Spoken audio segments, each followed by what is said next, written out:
ఎవరు కానీ అమ్మవారి రాకూడదు.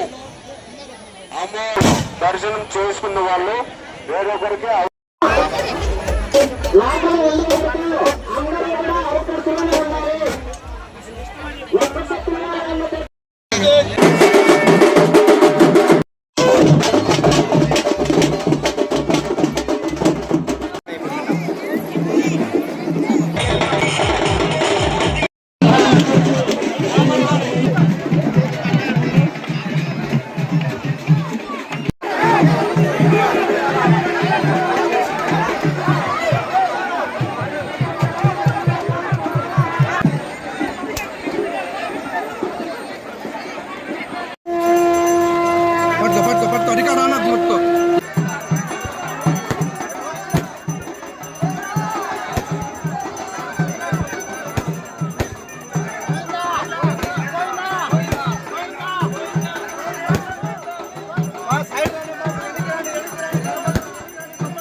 నా పేరు వెంకటేశ్వర్లు.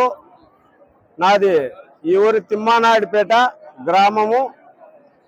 ఈ ఊర్లో శ్రీ మహాలక్ష్మమ్మ అమ్మవారు వెలసి 500 సంవత్సరాల కిందట వెలిసినాదని మా పెద్దలు చెప్పినారు.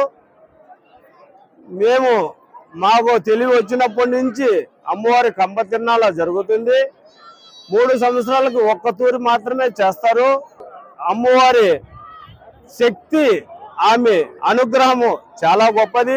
ఒక్క తూరి అమ్మవారి గుడికి వచ్చి ఆమె కరుణా కటాక్షం తీసుకున్న వాళ్ళకే తెలుస్తుంది. ఆమె పవర్ ఎంతో, ఆమె శక్తి ఎంతో తెలుస్తుంది. ఈ అమ్మవారి చాలా శక్తివంతమైన శ్రీ మహాలక్ష్మమ్మ అమ్మవారు. మేము కూడా ఇక్కడి నుంచి అనంతపురం వెళ్ళాము. ఇక్కడి నుంచి అనంతపురం వెళ్ళి ఆ అమ్మవారిని ప్రతి సంవత్సరం మేము ఎన్ని కార్యక్రమాలు ఉన్నా కానీ వచ్చి అనంతపురం, హైదరాబాదు ఎక్కడెక్కడ ఉన్నారో అందరూ ఈ ఊరి నుంచి వెళ్ళిన వాళ్ళంతా వచ్చి ఈ 3 రోజుల కార్యక్రమం దిగ్విజయంగా నెరవేరుస్తాము. ఈ గ్రామంలో చాలా వైభవంగా జరుగుతుంది. నా పేరు జగదీష్, మా ఊరు పేరు తిమ్మనాయుడుపేట. అమ్మవారి విశ్వాసంతో, భక్తితో అగ్నిగుండ ప్రవేశము, కంప తిరునాళ్ళ 2 చేస్తాము. ఒక శనివారం అగ్నిగుండ ప్రవేశము, ఆదివారం కంప తిరునాళ్ళ, కంపలు పొర్లుతాము. మా నమ్మకం అది.